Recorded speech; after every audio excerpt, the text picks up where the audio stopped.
AME church growing up. She graduated from High School of Charleston and attended Clark College, where she earned her degree in mathematics. Her career in the library began in 1984. Cynthia was married to a merchant sailor who was at sea near Saudi Arabia when she was shot and killed. After her death, the Cynthia Graham Hurd Foundation for Reading and Civic Engagement was formed, something she would have been extremely proud of. Cynthia was posthumously awarded the Phoenix Award from the Congressional Black Caucus. All that knew and loved Cynthia will miss her dearly, though her name lives on. DePayne Middleton Doctor was 49 years old when she was murdered. The mother of 4 girls, she had just begun a new job at Southern Wesleyan University's campus in Charleston as a student services coordinator. DePayne was dual employed, working also for Charleston County, where she worked with the county's poorest residents, helping to obtain aid. She frequently attended prayer services during the week, as she was working towards becoming a minister. DePayne is survived by her daughters, and her loss will be felt for eternity. 87-year-old Susie Jackson grew up in Charleston and graduated from Burke High School. She sang soprano in the church choir and was a member of the senior citizens group at the church. Susie recently took a trip to Cleveland to visit her son and grandchildren, whom she adored. Susie liked to get out and about, and truly loved playing slot machines, and was scheduled to take a bus trip to Chicago shortly after the shooting happened. Known as a deeply warm-hearted woman, Susie went out of her way to help others in need, and it is that thoughtful, generous spirit that Susie will be most remembered for. But they are the same traits she will be the most missed for. She will never be forgotten. Ethel Lance was 70 years old when she was killed. She grew up in Charleston and was a lifelong member of the AME Church. Ethel had worked for over 30 years as an original member of the housekeeping staff at the city's Galliard Auditorium before she retired in 2002. She served as the head custodian at the church for the previous 5 years, and she truly loved to help keep the church clean. Ethel loved gospel music and was able to listen at the church she visited on a near-daily basis. Her husband preceded her death in 1988, and her greatest joy was caring for and loving their 5 children, 7 grandchildren, and 4 great-grandchildren. Her family will fondly remember how Ethel always served her grandkids grits and bacon, and how much she loved to take her family to gospel performances at the auditorium. Ethel will be missed every day by those she left behind, but they know she is in the arms of her husband in the house of the Lord until she can greet them on the other side. 59-year-old Myra Thompson was born on December 5, 1955, in Charleston, South Carolina. She was leading her very first Bible study on that fateful day, a responsibility she was so eager for and deserving of. Myra had been relicensed to preach only hours before the shooting that took her life, although it is a small comfort to know she was able to achieve her goal before going home to the Lord. During the 80s and 90s, she was a teacher at Brentwood Middle School in North Charleston, and she loved teaching. In 1994, Myra earned her Master of Education in Reading Education from Citadel Graduate College. She attended the Zucker Family School of Education, and in 1999, she achieved her Master of Education in Counseling Education, which is no small feat.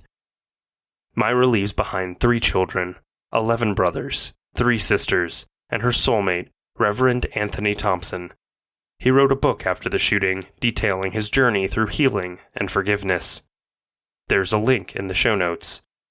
Myra will never be forgotten. All of those who loved her will be certain of that. 75-year-old Reverend Daniel Simmons Sr. was born on July 16, 1940, in Clarendon County, South Carolina. He graduated from Palmetto High School in Mullins, and then attended Allen University, where he earned a bachelor's degree before going to achieve a master's degree in social work from the University of South Carolina and a master's of divinity degree from Lutheran Seminary. A 4th-generation preacher, Daniel retired from preaching full-time in 2013. He served his country in the United States Army, something Daniel was proud of. He married the love of his life, Annie Simmons, and together they had 2 children, a son named Daniel and a daughter named Rose. They also had 4 grandchildren. They all miss Daniel very much, but are comforted knowing he is in heaven, waiting for the day they will all be together again. Active shooter, reports of an active shooter, mass casualty incidents.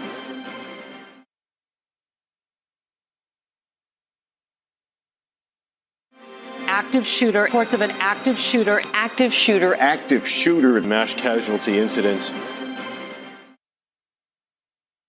The shooter was charged federally with 33 counts that include 9 counts of hate crime act resulting in death, 3 counts of hate crime act involving an attempt to kill, 9 counts of obstruction of exercise of religion resulting in death, 3 counts of obstruction of exercise of religion involving an attempt to kill and use of a dangerous weapon, and 9 counts of use of a firearm to commit murder during and in relation to a crime of violence.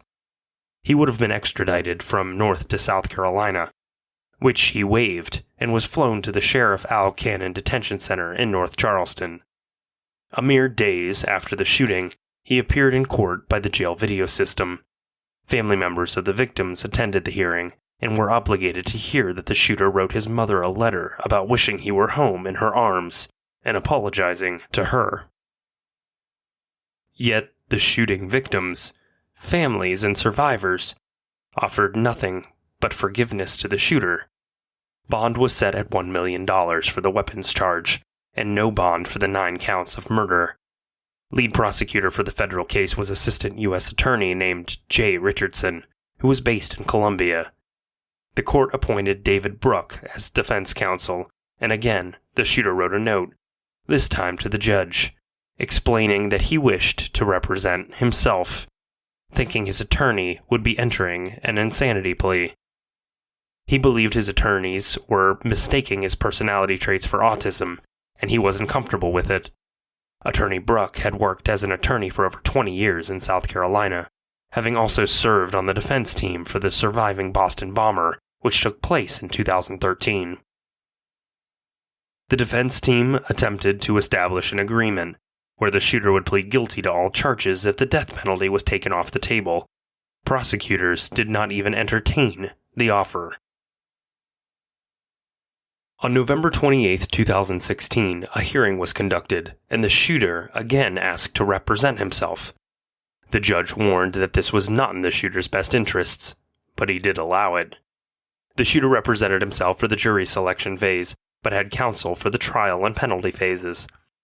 The federal trial commenced on December 7, 2016, which was about 18 months post-shooting. Judge Richard Gergel presided over the case that was tried by a jury consisting of 2 black women, 8 white women, 1 white man, and 1 black man. A number of the victims' family members, along with the church's new pastor, attended the trial, as did the mother and paternal grandparents of the shooter.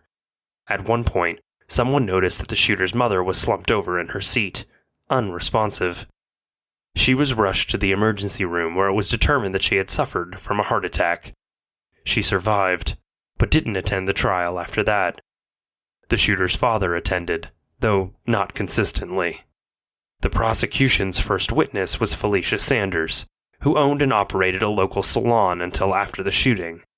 Her husband sat in the front row for support the entire time she testified.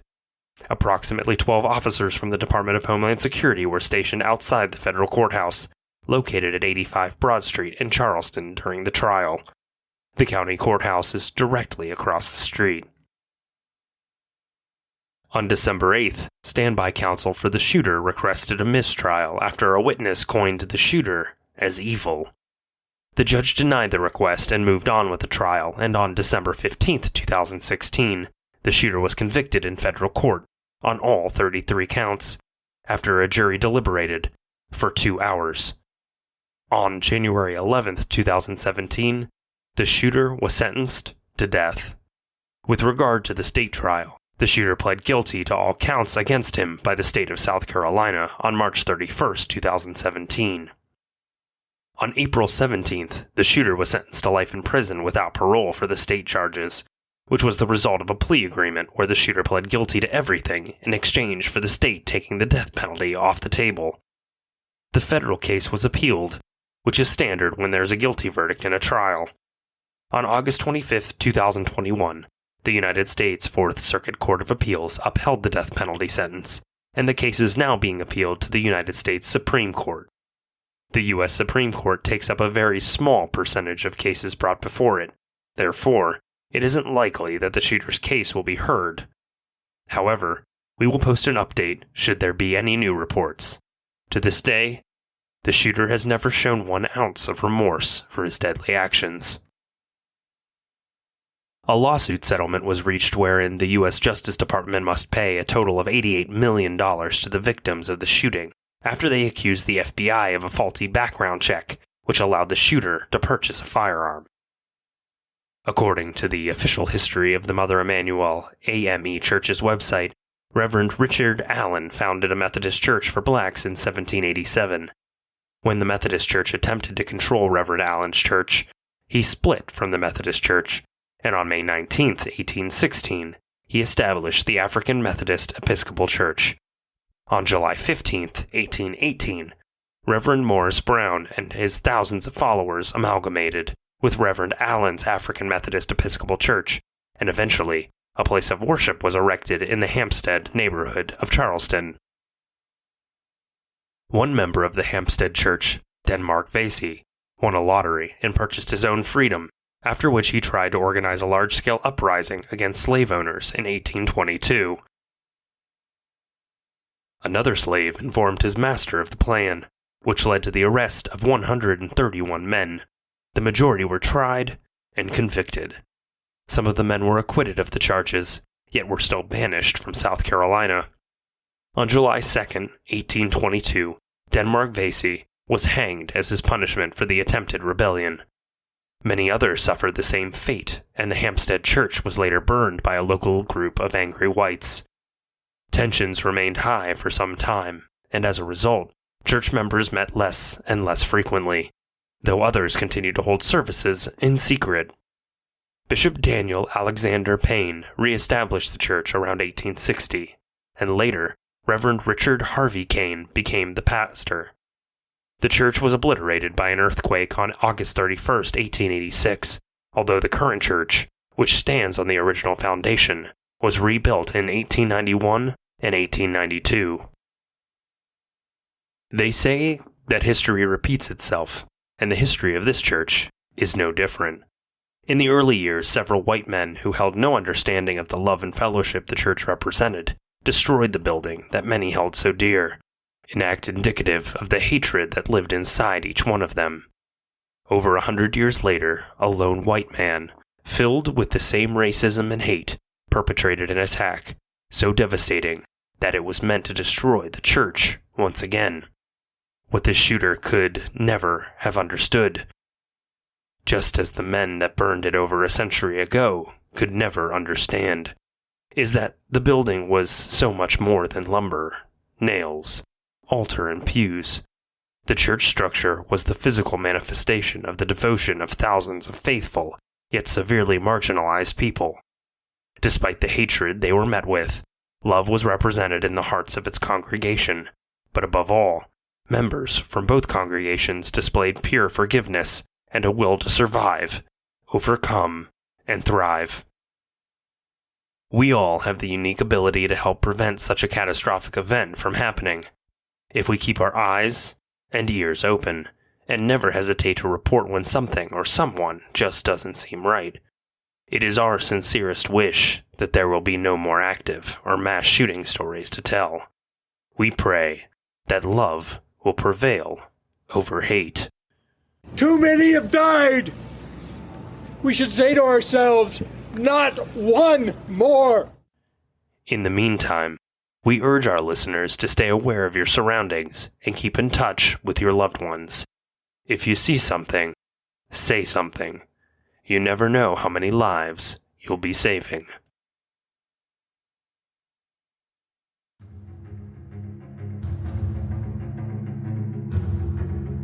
Thank you for listening to today's episode of Active Shooter, the podcast. Remember, if you see something, say something. There's no telling how many lives you may be saving. A A huge thank you to Darren Curtis, who composed some of the music used in this episode.